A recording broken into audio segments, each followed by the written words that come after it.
One Piece episode number 6, 7 and 8। 5 episode तो हमने काफी जल्दी कवर कर दिए थे, लेकिन बाकी की जो सीरीज थी वो काफी टाइम से लटकी पड़ी थी और इसका रीजन हम पहले भी बता चुके हैं, क्योंकि चैनल पे आ गई थी 3 कॉपीराइट स्ट्राइक। काउंटर स्ट्राइक के चलते चैनल बड़ी मुश्किल से बच पाया है और जब चैनल वापस आया तो कॉन्टिनेंटल और लॉकी जैसी काफी बड़ी बड़ी सीरीज आ चुकी थी, तो वन पीस एक तरीके से धरी की धरी रह गई। तो हमने सोचा क्यों ना आपको ज्यादा वेट ना कराते हुए एक ही वीडियो के अंदर तीनों की तीनों एपिसोड को लपेट दिया जाए। तो आज का वीडियो बनने वाला है बिल्कुल डिटेल्ड, तीनों एपिसोड्स को हम डिटेल में कवर करेंगे। तो चलिए लेट्स बिगिन एपिसोड नंबर 6।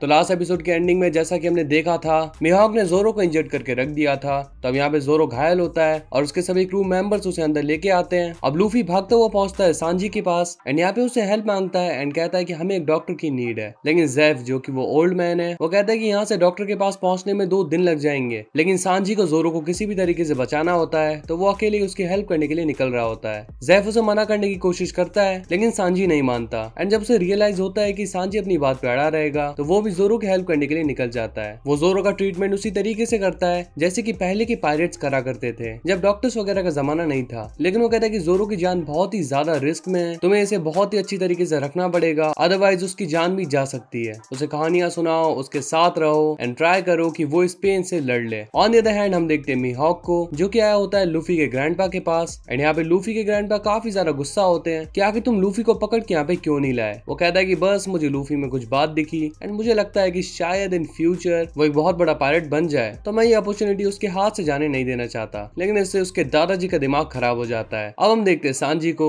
जो कि सभी क्रू मेंबर्स के लिए खाना बना रहा होता है। यहाँ पे लूफी से पूछता है कि वो क्या खाएगा, बट लूफी का कुछ भी खाने का मन नहीं कर रहा। उसका सारा ध्यान जा रखा है जोरो पे। वो बिल्कुल भी डिसाइड नहीं कर पा रहा होता है कि उसे क्या करना चाहिए। वो ये भी कहता है कि चलो तुम जोरो का मनपसंद खाना बना दो, लेकिन फिर वो कहता है कि छोड़ो, हम उसे पानी पिला देते हैं क्योंकि वो बहुत ही ज्यादा थक गया होगा लड़ते लड़ते। इसके बाद वो कहता है कि रहने दो, उसे आराम ही करने देते हैं, क्योंकि अभी उसे आराम की सबसे ज्यादा नीड है। इसका मतलब वो एक कैप्टन होते हुए सही फैसला नहीं कर पा रहा। तो अब सांजी उन्हें सुनाता है अपनी बैक स्टोरी एंड यहाँ पे हमें पता चलता है कि जेफ और उसकी मुलाकात कैसे हुई। तो ये बात है 9 साल पहले की। यहाँ पे सांजी किसी और शिप में काम करा करता था एंड हम देखते कि स्टार्टिंग से उसे शौक था खाना बनाने का, लेकिन उसका गोल है ऑल ब्लू फाइंड करना। तभी उनकी शिप पे हो जाता है पायरेट्स का अटैक और ये टोली थी जेफ की, यानी कि जेफ पहले एक समुद्री लुटेरा यानी कि पायरेट था। वो सांजी को मार ही देता, लेकिन तभी उसकी बात सुनता है कि सांजी का गोल है ऑल ब्लू को फाइंड करना। तभी वो नाव पलट जाती है एंड नाव में जितने भी लोग थे सभी डूब जाते हैं। बचते हैं तो खाली सांजी और जेफ। यहाँ पे सांजी अपने पास एक खाने की पोटली रखता है और उसे भी एक खाने की पोटली दे देता है,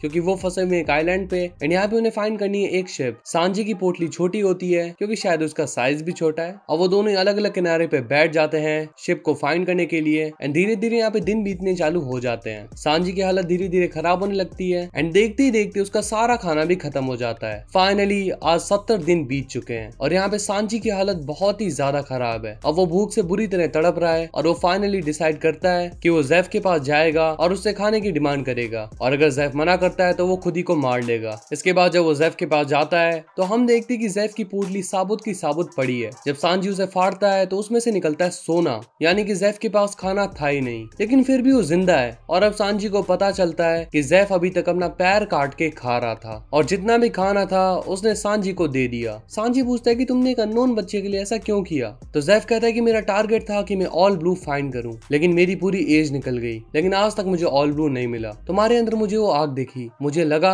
कि शायद जो काम मैं नहीं कर पाया वो मेरे लिए तुम कर दो। मैंने बस अपने सपने को जिंदा रखने के लिए ऐसा किया। और ये बैक स्टोरी यहीं पे खत्म होती है। तो सांजी ने लूफी को ये स्टोरी इसीलिए सुनाई ताकि लूफी समझ पाए कि एक अच्छा पायरेट कैसे बनते हैं। इसके बाद हम देखते हैं नामी को, जो कि जोरो के साथ होती है। वो जोरो को कहानियां सुना रही होती है। तब यहाँ पे लूफी आ जाता है। अब नामी उस पर चिढ़ जाती है और कहती है कि तुम जोरो को बचा सकते थे, तुम अगर उसे फाइट करने से रोक देते तो वो मान जाता। लूफी कहता है कि मुझे ऐसा लगा ही नहीं कि हारेगा, और इसी के साथ वो कहता है कि मैं किसी के सपनों के बीच में नहीं आना चाहता। फिर वो नामी से भी पूछता है कि क्या तुम्हारा कोई सपना नहीं है। तो नामी कहती है कि सबके सपने सच नहीं होते, और इतना कह के वो यहाँ से निकल जाती है। नेक्स्ट एपिसोड में हमें पता चलेगी उनकी बैक स्टोरी, टेंशन मत लो। इसके बाद हम देखते हैं आर लॉन्ग को। एक्चुअली वो भी एक पायरेट है और ये थोड़ा फिश टाइप का दिखता है। इसके साथ 2 और लोग होते हैं और वो इसी रेस्टोरेंट में आया होता है लूफी को ढूंढता हुआ। पता नहीं सबको लूफी से क्या दिक्कत है। On the other hand Luffy, जो कि जोरो को उठाने की ट्राई कर रहा था, लेकिन काफी ट्राई करने के बाद भी जोरो नहीं उठता। तब यहाँ पे नामी आती है है और वो बताती है आर्लॉन्ग के बारे में, जो कि लूफी को ढूंढ रहा है और उसने शिप को अपने कंट्रोल में ले लिया है। ये सुन के सांजी जा रहा होता है उससे फाइट करने के लिए, लेकिन लूफी भी इसमें उसका पूरा साथ देगा क्योंकि वो उसे ढूंढता हुआ आया है। एंड अब लूफी सांजी को भी अपना फ्रेंड मानता है, तो वो उसका पूरा सपोर्ट करने वाला है। वो नामी को कहता है कि तुम यहीं पे रुक के जोरो का ख्याल रखो। इसके बाद लूफी आर्लॉन्ग के पास पहुंच जाता है और आर्लॉन्ग को लूफी का पता मिला बगी से। जी हाँ, बगी को और किसी ने नहीं बल्कि आर्लॉन्ग ने अपनी चपेट में लिया था। अब यहाँ पे लूफी और आर्लॉन्ग के बीच एक फाइट होती है, बट इस फाइट में आर्लॉन्ग लूफी को बीट कर रहा होता है। लूफी काफी ट्राई करता है लेकिन आर्लॉन्ग फिर भी उस पर भारी पड़ रहा था। लेकिन एक मूवमेंट ऐसा आता है जब हमें लगता है कि लूफी आर्लॉन्ग को डिफीट कर सकता है, बट आर्लॉन्ग काफी ज्यादा पावरफुल है तो लूफी को नॉकआउट करके मारने वाला होता है। लेकिन तभी यहाँ पे आ जाती है नामी और वो आर्लॉन्ग से कहती है कि मैप मेरे पास है, यहाँ से चलो। इसके बाद हमें पता चलता है नामी का सीक्रेट वो और किसी के लिए नहीं बल्कि आर्लॉन्ग के लिए काम कर रही थी। आर्लॉन्ग लूफी को मारने वाला होता है लेकिन नामी कहती है कि इसे छोड़ दो, वैसे भी ऐसे बंदे से क्या लड़ना जिसने ड्रैगन फ्रूट खाया हो। जी हाँ, वो लूफी को बचाने के लिए बोल रही थी। इसके बाद आर्लॉन्ग लूफी को पानी में फेंक देता है एंड पानी यानी कि लूफी की कमजोरी,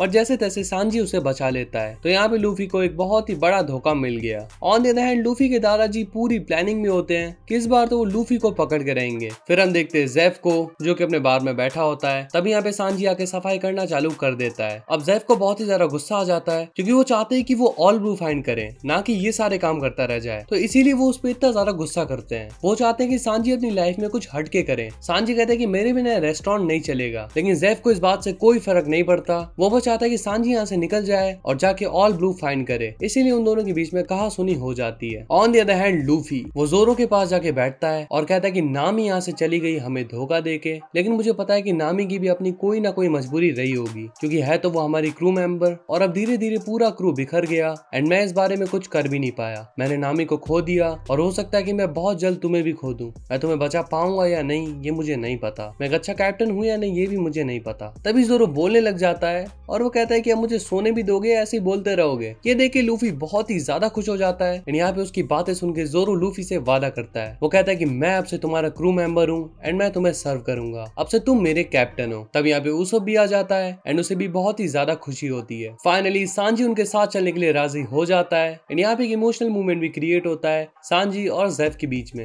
सांजी जेफ को थैंक्स कहता है उसकी जान बचाने के लिए, लेकिन यहाँ पे बस एक चीज मिसिंग लगी। अगर वो ये बात कह रहा था कि मैं ऑल ब्लू फाइंड करके जरूर लाऊंगा तो शायद सीन और भी ज्यादा इम्पैक्टफुल बन जाता। फाइनली वो लोग अपने सफर पे निकल लेते हैं और साथ में ले लेते हैं बगी को एंड फाइनली ये एपिसोड भी यहीं पे खत्म हो जाता है। Now let's begin episode number 7। Episode की स्टार्टिंग में हम देखते हैं कि लूफी की पूरी टोली निकल चुकी होती है शिप पे।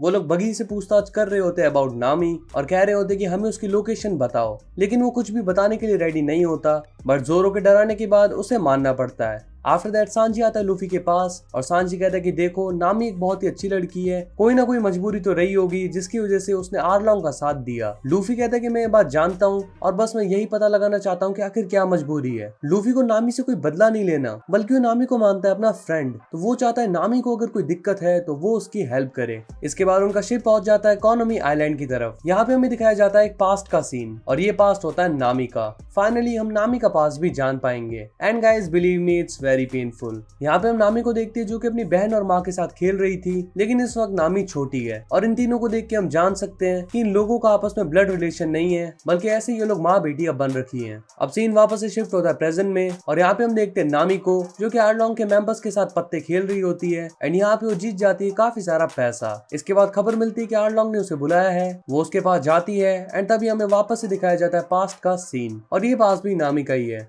यहाँ पे नामी लाई होती है एक बुक को चुरा के, लेकिन उसकी मॉम इसके लिए उसे मना करती है। एक्चुअली नामी को काफी ज्यादा शौक होता है मैप्स वगैरह के बारे में रीड करना, यानी कि एक तरीके से ज्योग्राफी को जानना, लेकिन उसकी मॉम को ये चीज बिल्कुल भी पसंद नहीं आती है कि उसने बुक को चुराया है और एक तो उसने इस बुक को चुराया, ऊपर से वो उसकी बात भी नहीं मान रही, तो उसकी मॉम गुस्से में उसे स्लैप कर देती है और नामी उनसे कहती है कि मुझे पता है कि हम लोग आपस में बहनें नहीं है और ना ही आप हमारी माँ हो, पता नहीं मेरी रियल फैमिली कहाँ पे है, और ये सब कुछ कह के वो यहाँ से भाग जाती है। इसके बाद उसकी मॉम उसके पास आती है और उसे बताती है कि उसे नामी और नोजिको कैसे मिले। उसकी मॉम पहले एक मरीन की मेंबर थी और यहाँ पे एक फाइट के दौरान सब कुछ तबाह हो गया था। उसे नामी और नोजिको उसी फाइट में मिले थे एंड तब से उसने डिसाइड कर लिया कि वो इन्हीं के साथ यहीं पे रहने वाली है। नामी को सुन के रियलाइज होता है कि उसकी मॉम ने कितना बड़ा सैक्रिफाइस दिया है उन दोनों के लिए, इसीलिए वो अपनी गलती को कबूल कर लेती है। अब सीन वापस से प्रेजेंट में आ जाता है और यहाँ पे नामी लेके आ गई थी आर्लॉन्ग के लिए मैप। अब नामी आर्लॉन्ग के साथ किस लिए काम कर रही है इसका पता हमें इसी एपिसोड में आगे चलने वाला है। यहाँ पे आर्लॉन्ग उससे कहता है कि तुम्हें कोको विलेज जाना पड़ेगा एंड वहाँ से पैसा लेके आना है। एक्चुअली वही टाउन है जहाँ पे नामी पहले रहा करती थी और अब नामी वहाँ पे जाने से कतरा रही है क्योंकि वो उस टाउन में वापस नहीं जाना चाहती, लेकिन आर्लॉन्ग के कहने पे उसे वहाँ पे जाना पड़ता है। आर्लॉन्ग कहता है कि कोई इंसान को वहाँ पे जाना होगा, अगर हमारी तरह कोई फिशरमैन वहाँ पे जाएगा तो यहाँ पे एक ट्रबल हो सकता है। फिर हम देखते हैं नामी को जो कि उसी टाउन में आ जाती है। यहाँ पे नामी को उसकी बहन नेजुको भी मिलती है और वो उसे काफी उल्टा सीधा कहकर यहाँ से निकल जाती है। बाकी पूरे टाउन को नामी धमकाती है और कहती है कि तुम्हें जितना पैसा बोला था तुमने वो जमा कर लिया है ना, लेकिन वहाँ का जो कैप्टन था वो बताता है कि हम इतना सारा पैसा इतनी जल्दी जमा नहीं कर सकते, तुम्हें हमें थोड़ा और टाइम देना पड़ेगा। एंड यहाँ पे हम देखते हैं कि नामी काफी इविल बिहेव कर रही होती है, यानी कि नामी का कैरेक्टर बचपन के हिसाब से काफी ज्यादा चेंज हो चुका है। यहाँ पे हम फिर से पास का सीन देखते हैं जहाँ पे नामी ने जो बुक चोरी की थी वो फिर से कैप्टन को लौटा देती है और कैप्टन उसे कहते हैं कि तुम एक बहुत ही अच्छी लड़की हो और अच्छा रहेगा कि नेक्स्ट टाइम से तुम मुझसे ये मांग लो ना कि चुराओ। तब यहाँ पे लूफी की पूरी टोली आ जाती है और वो नामी को देख लेते हैं। लूफी सब कुछ सुन लेता है कि नामी क्या क्या कर रही है। वो उसके पास आता है और पूछता है क्या कि तुम ये सब क्यों कर रही हो, तुम फिशरमैन्स का साथ क्यों दे रही हो। नामी कहती है कि तुम्हें इससे कोई मतलब नहीं है, तुम अपने ड्रीम पूरे कर रहे हो और मुझे अपने ड्रीम पूरे करने दो, मैं तुम्हारे रास्ते में नहीं आऊंगी और तुम मेरे रास्ते में मत आओ। लेकिन लूफी कहता है कि मैं जानता हूँ कि तुम ऐसी नहीं हो, तुम हम सभी को अपना फ्रेंड मानती हो। बट नामी उसकी कोई बात नहीं सुनती और यहाँ से निकल जाती है। अब यहाँ पे वो सभी कहते हैं कि नामी से पूरा का पूरा शहर डरता है तो हम उसके बारे में किसी से भी नहीं पूछ सकते। लूफी कहता है कि नहीं, पूरा का पूरा शहर तो नहीं डरता। जी हाँ, वो बात कर रहा है उसकी बहन नेजुको की। अब लूफी जाता है यहाँ के कैप्टन के पास और पूछता है नोजिको के बारे में। कैप्टन उसका घर उन्हें बता देता है और यहाँ पे लूफी पहुंचता है उसके पास। नोजिको को लगता है कि वो उधार मांगने के लिए आए होंगे, इसीलिए वो गन पॉइंट करके खड़ी हो जाती है। लेकिन लूफी कहता है कि हम नामी के फ्रेंड्स हैं, तो वो कहती है कि इसका मतलब तो डेफिनेटली तुम मेरे दुश्मन हो। अब यहाँ पे सारी की सारी बात को ठंडा करते हुए लूफी कहता है कि सांजी बहुत ही अच्छा खाना बना सकता है, तो अगर आज तुम अच्छा खाना खाना चाहती हो तो हमें प्लीज अंदर की तरफ आने दो। ऑन द अदर हैंड हम देखते हैं नेवी के लोगों को जो क्या होते हैं आर्लॉन्ग से मिलने के लिए और यहाँ पे वो उससे मांगते हैं पैसे। आर्लॉन्ग कहता है कि हम ऊपर चल के इस बारे में बात करते हैं। इसके बाद सीन वापस से शिफ्ट होता है पास्ट में और यहाँ पे हम नामी के पास्ट का सबसे डार्क सीन देख पाते हैं। नामी की विलेज पे अटैक कर दिया था आर्लॉन्ग ने और वो पहुंच गया था उसके घर पे भी। उसकी माँ ने उन दोनों को छुपा दिया था और यहाँ पे उसने इतने पैसे जमा करके रख लिए थे कि वो एक बंदे का पैसा आर्लॉन्ग को दे दे। आर्लॉन्ग आके वो पैसा लेके जा रहा होता है, लेकिन वो जाने से पहले टेबल पे 3 प्लेट्स देख लेता है। इससे वो समझ जाता है कि इस परिवार में 3 लोग रहते हैं। अब नामी और उसकी सिस्टर निकलती है बाहर और यहाँ पे उसकी माँ आर्लॉन्ग से कहती है कि देखो ये इतने पैसे तो हैं कि तुम मेरी बेटी को जिंदा छोड़ दो, बदले में चाहो तो तुम मुझे मार दो। और आर्लॉन्ग यही करता है, नामी के सामने उसकी मॉम को मार देता है। अब यहाँ पे लूफी को ये सब कुछ सुन के काफी ज्यादा बुरा लगता है और वो चला जाता है रूफ पे। जोरो भी उसके पास आता है और यहाँ पे लूफी अभी भी रेडी होता है नामी की हेल्प करने के लिए। ऑन द अदर हैंड हम देखते हैं आर्लॉन्ग को जिसके पास वही नेवी के बंदे आए होते हैं और यहाँ पे वो उन्हें देता है पैसे। एक्चुअली ये लोग आर्लॉन्ग से पैसे लेते हैं और आर्लॉन्ग किसी भी विलेज में कोई भी हमला करता है तो ये लोग उसे रिकॉर्ड नहीं करते। वो लोग थोड़ा ज्यादा पैसा मांग रहे होते हैं बिकॉज डेफिनेटली उन्हें काफी ज्यादा काम करना पड़ रहा है आजकल, लेकिन आर्लॉन्ग उन्हें डरा धमका के जितना पैसा देता है उतना ही दे के फ्री कर देता है। अब नामी आर्लॉन्ग के पास आती है और कहती है कि हमने जो डील करी थी वो तुम्हें याद है ना। एक्चुअली नामी ने 10 करोड़ बैरीज का सौदा किया था आर्लॉन्ग से कि वो उसे इतने पैसे देगी और आर्लॉन्ग कोको विलेज को आजाद कर देगा। नामी ये सब कह के यहाँ से निकल जाती है, लेकिन आर्लॉन्ग के दिमाग में तो कुछ और ही चल रहा था। इसके बाद नामी जाके वो खजाना खोदने लगती है और तभी यहाँ पे आ जाती है उसकी सिस्टर। वो उस पर बहुत ही ज्यादा गुस्सा होती है और कहती है कि तुमने हमारी पूरी की पूरी विलेज तो तबाह कर दी आर्लॉन्ग के साथ मिलके, उस इंसान के साथ मिलके जिसने कि हमारी मॉम को मार दिया था, और अब आखिर तुम क्या करना चाहती हो। तो अब यहाँ पे नामी सारे की सारी सच्चाई बताती है। एक्चुअली जिस दिन आर्लॉन्ग ने उनकी मॉम को मारा तो नामी ने फैसला कर लिया था कि वो आर्लॉन्ग से बदला लेके रहेगी। वो आर्लॉन्ग के पास मैप लेके गई और आर्लॉन्ग ने जब उसका मैप देखा तो उसे पता चल गया कि ये लड़की काम की है, यानी कि नामी ज्योग्राफी में काफी ज्यादा अच्छी है। ये चीज मैं पहले आपको बता चुका हूँ। तो आर्लॉन्ग को वो लड़की काम की लगी, इसीलिए आर्लॉन्ग ने उसे अपने साथ रख लिया। और यहाँ पे 10 करोड़ बैरीज का भी सौदा हुआ कि वो उसे 10 करोड़ बैरीज देगी और आर्लॉन्ग उसकी विलेज को फ्री कर देगा। अब नामी के सैक्रिफाइस को देखकर उसकी सिस्टर काफी ज्यादा पिघल जाती है, लेकिन यहाँ पे आ जाते हैं मरीन के लोग और वो सारा का सारा खजाना अपने साथ ले जाते हैं। जी हाँ, आर्लॉन्ग ने दे दिया नामी को धोखा। नामी उन्हें रोकने के लिए उनके पीछे भागती है, लेकिन वो उन्हें नहीं रोक पाती। फाइनली नामी के हाथ पे जो आर्लोंग की टीम का टैटू बना था, नामी उस पे चाकू से अटैक करने लगती है। तब यहाँ पे लूफी आ जाता है और उसे रोक लेता है। यहाँ पे नामी उसे रिक्वेस्ट करती है कि प्लीज लूफी मेरी हेल्प करो। लूफी कहता है हाँ मैं तुम्हारी हेल्प करूंगा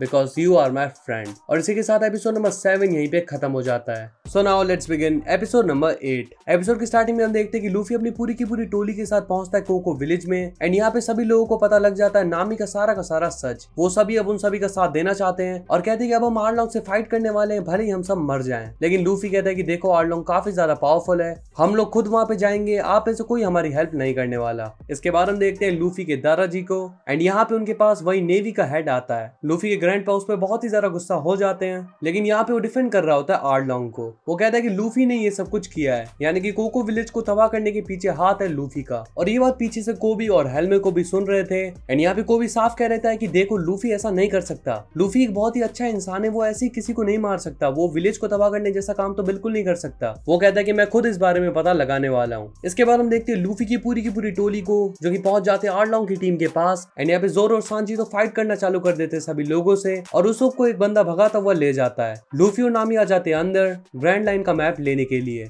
यहाँ पे उन्हें मिल जाता है आर्लोंग और वो नामी को कहता है कि इंसानों ने हम पे बहुत ही ज्यादा जुल्म किए हैं और मैं फिशरमैन की एक बहुत ही अच्छी टोली बनाने वाला था जिसमें तुम और तुम्हारी बहन भी होते, लेकिन देखो तुमने मुझे धोखा दे दिया। वेल गाइस, आर्लोंग नामी को बहुत ही गंदी तरीके से ट्रीट करता था, वो नामी को बांध के रखता था और नामी का काम था बस उसके लिए नक्शे बनाते रहना। ये सब कुछ देख के लूफी को बहुत ही ज्यादा गुस्सा आ जाता है और वो नामी को कहता है कि नामी तुम यहाँ से बाहर निकलो, इसको मैं देखता हूँ। एंड सीरियसली यहाँ पे हम देखते हैं कि लूफी काफी ज्यादा पावरफुल हो चुका है, वो आर्लोंग का वेपन अपने हाथों से ही तोड़ देता है। On the other hand Sanji और जोरो भी लगे पड़े थे सभी को मारने में एंड यहाँ पे बगी भी पूरी तरीके से फ्री हो जाता है, लेकिन उन सभी की हेल्प करने की बजाय वो अपनी जान बचा के यहाँ से निकल लेता है। वहीं हम देखते हैं ऊसफ को जो कि अब घायल हो चुका था, वो फिशरमैन उसके पास आता है एंड यहाँ पे ऊसफ एक अच्छी सी ट्रिक लगा के उसे जान से मार देता है। जब तक वो यहाँ पे आया सांजी और जोरो ने सभी को मार दिया था। वहीं अंदर लूफी आर्लोंग से अकेला ही भिड़ रहा था एंड यहाँ पे वो देखता है कि आर्लोंग को मारना काफी ज्यादा हार्ड है। वो आर्लोंग के दांत तोड़ता है तो आर्लोंग के दांत भी वापस आ जाते हैं, यानी कि Arlong is a kind of immortal. तो लूफी उसे धूल चटाने के लिए उसकी सारी चीजें तबाह करना चालू कर देता है, यानी कि पूरा साम्राज्य जो कि उसने इतनी मेहनत से बनाया है, लूफी उसे चकनाचूर कर देता है और इसके बाद जिंदा बाहर भी आ जाता है। फाइनली आर्लोंग का चैप्टर यहीं पे क्लोज हुआ। अब आर्लोंग मरा है या नहीं ये तो डेफिनेटली हमें आगे पता चलेगा, बाकी एनीमे फैंस तो बता ही देंगे कि मरा है या नहीं।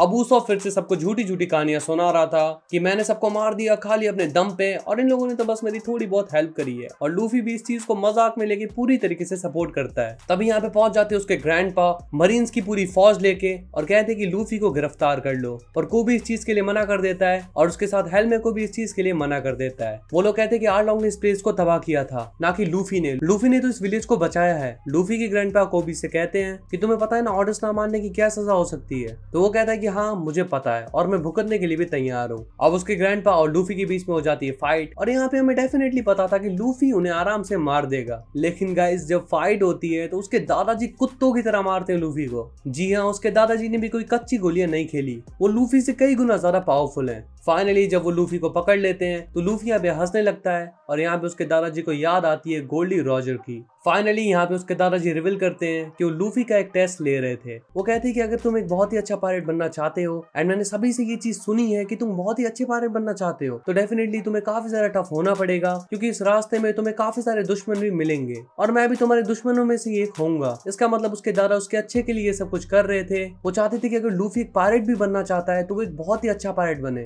लूफी कहता है कि चिंता मत करो, मैं अकेला नहीं हूँ, बल्कि मेरे साथ है मेरे फ्रेंड्स। इसके बाद नेक्स्ट डे नामी अकेली बैठी होती है एंड यहाँ पे नूजी को यानी कि उसकी बहन भी आती है और उनके बीच होती है इमोशनल बातें। अब लूफी यहाँ पे बैठा हुआ था और उसके पास आता है कोबी और वो कहता है कि देखो लूफी, वैसे तो हम लोग दुश्मन हैं, लेकिन मैं तुम्हें एक गिफ्ट देना चाहता हूँ। यहाँ पे हम देखते हैं कि लूफी के ऊपर बहुत ही तगड़ी बाउंटी लगी होती है, इतनी तो आर्लोंग के ऊपर भी नहीं लगी थी, और ये खबर वो अपने सारे के सारे दोस्तों को बताता है। वो इस चीज से काफी ज्यादा खुश होता है एंड साथ ही उसके सारे के सारे फ्रेंड्स भी। अब लूफी के पोस्टर हर जगह पे फैल चुके हैं एंड ये पोस्टर मिल जाता है श्रैंक्स को भी, जी हाँ, जिसके पास लूफी पहले रहता था। और ये पोस्टर उसके पास पहुंचाने का काम किया है मीहॉक ने। वेल मीहॉक और शैंक्स वैसे तो दुश्मन है, लेकिन आज के दिन शैंक्स कहता है कि दुश्मनी भुला के सेलिब्रेट करते हैं। अब सभी लोगों ने लूफी को सरप्राइज दिया होता है उसकी पसंद का फ्लैग उनकी शिप पे लगा के। अब यहाँ पे सभी लोग लेते हैं शपथ। लूफी कहता है कि मैं बनना चाहता हूँ ग्रेटेस्ट पायरेट। जोरो कहता है मैं बनना चाहता हूँ ग्रेटेस्ट स्वॉर्ड्समैन। सांजी कहता है मैं फाइंड करना चाहता हूँ ब्लू रे को। नामी कहती है मैं पूरे वर्ल्ड का नक्शा बनाना चाहती हूँ। और उसोफ कहता है कि मैं एक बहुत ही बेहतरीन योद्धा बनना चाहता हूँ। एपिसोड खत्म होते हुए हम एक बंदे को देखते हैं जो कि लूफी का पोस्टर जला देता है। एंड ये कौन है इसका पता हमें चलेगा नेक्स्ट सीजन में। हम मुझे पता है यार, सस्पेंस कोई रहने ही नहीं देगा। एनीमे फैंस नीचे ड्रॉप कर देंगे कौन है।